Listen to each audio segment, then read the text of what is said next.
প্রায় 4 বছর পরে খুলনা নেভি ক্যাম্পে ডাক্তার দেখাতে এসে কী যে ঝামেলায় পড়ছি কী আর বলবো। সারাটা দিন ঘুরতে ঘুরতে আমার শেষ, ডাক্তার আর কখন দেখাবো।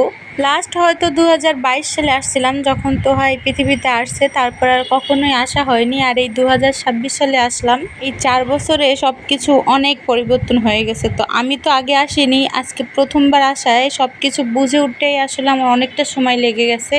তবে আর্মিদের থেকে না আমার কাছে নৌবাহিনী কেমন যেন বেশি ভালো লাগে। আমার তো আর সুযোগ নাই, তো ইনশাআল্লাহ ইচ্ছা আছে আমার ছেলেদেরকে এই পোশাকে দেখার কোনো একদিন।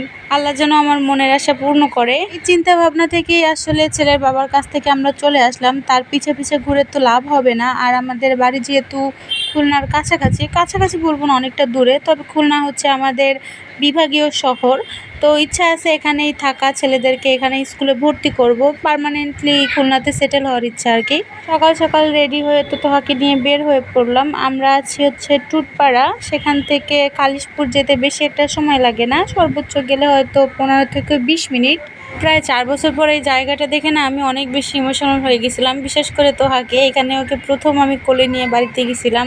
তোহার সময় আমি এখানেই ডাক্তার দেখাইছি আর এখানেই আমার ডেলিভারি হয়েছিল। আমরা তো খুব সকাল সকালই বাসা থেকে বের হয়েছি প্রায় 7টার দিকে, কিন্তু সমস্যা হয়ে গেছে, ছাতা নিয়ে আর আসতে মনে নাই। আকাশ তো একদমই মেঘলা ছিল, তো অল্প অল্প বৃষ্টি পড়তেছে। আমি তোহাকে তাড়াতাড়ি যেতে বলছি, বাবা তাড়াতাড়ি চলো, না হলে আমরা ভিজে যাব। কিন্তু শেষ রক্ষা আর হলো না। হসপিটালে যাওয়ার আগেই এমনভাবে বৃষ্টি শুরু হয়েছে, আর তোহার তো জ্বর ছিল। তা আমি ছাতা না নিয়ে তো একটা ঝামেলায় আছি, আবার জ্বর যদি বেশি আসে। ওইদিকে তোহার নানু এইখানে ডাক্তার দেখাতে আসছে, তো আমার একটু সুবিধা হয়েছে। তোহাকে ও নানুর কাছে ক্যান্টিনে রেখে আমি হচ্ছে প্রথমে ডেন্টালে যাব। দাঁতের সমস্যার কথা আর নাই বা বলি, অনেক বেশি ভোগান্তির শিকার হওয়া লাগছে আমার। তারপরও সমাধান করতে পারিনি। আমার আবার একদিন যেতে বলছে স্যাররা, 3 দিনের ওষুধ দিয়ে দিছে। দাঁতের যন্ত্রণায় তো ঠিক মতো খাওয়া দাওয়া দূরে থাক, একটু ঘুমাতেও পারছি না।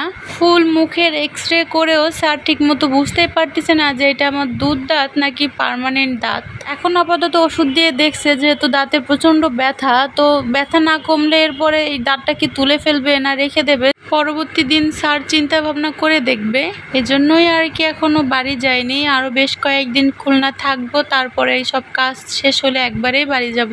আমার ডাক্তারের পাশাপাশি তোহা আর তালহাকেও শিশু বিশেষজ্ঞ স্যারদের দেখিয়ে নিলাম। তোহা তো বাড়িতে আসার পরে একদমই শুকিয়ে গেছে, কিচ্ছু খাবে না সে, মানে জোর করেও খাওয়ানো যায় না। তো এজন্য আমি, তোহা, তালহা সবার ডাটা আগে এন্ট্রি করে নেওয়া লাগলো কম্পিউটারে, তারপরে সিরিয়াল দিয়ে ডাক্তার দেখানো লাগবে। এইসবের পরে ওষুধ নিব, সেখানে আবার 1 ঘন্টা সিরিয়াল দিয়ে দাঁড়িয়ে থাকো। যেখানে যাই সেখানেই সময় লাগে। এইসব করতে করতে সেদিনকেরা আমরা হচ্ছে বিকাল 4টায় বাসায় এসে দুপুরের খাবার খাইছি। তবে আলহামদুলিল্লাহ এত কিছুর পরেও যে আমরা সরকারিভাবে ডাক্তার দেখানোর সুযোগ পাচ্ছি, এইটাই আসলে অনেক। না হলে এই যে ডাক্তারের ফিস প্লাস এত ওষুধ টেস্ট, এগুলো করাতে করাতেই তো আমরা একদমই নিঃস্ব হয়ে যেতাম। মনে হয় খাওয়া দাওয়ার থেকে ডাক্তারকেই টাকা দিতে দিতে শেষ হয়ে যাব।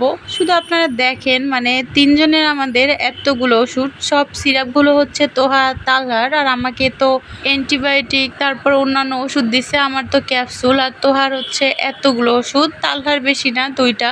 তোহার জ্বর, সর্দি, কাশি প্লাস মুখের রুচির জন্য ওষুধ দিছে এই।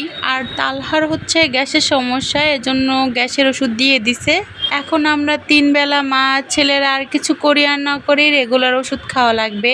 এতগুলা ওষুধ একসাথে আমি কখনোই দেখিনি, মানে তোহার আমি দুজনে বসে বসে গুনতেছি যে বাবা দেখো তোমার আর আমার কতগুলো ওষুধ হয়েছে।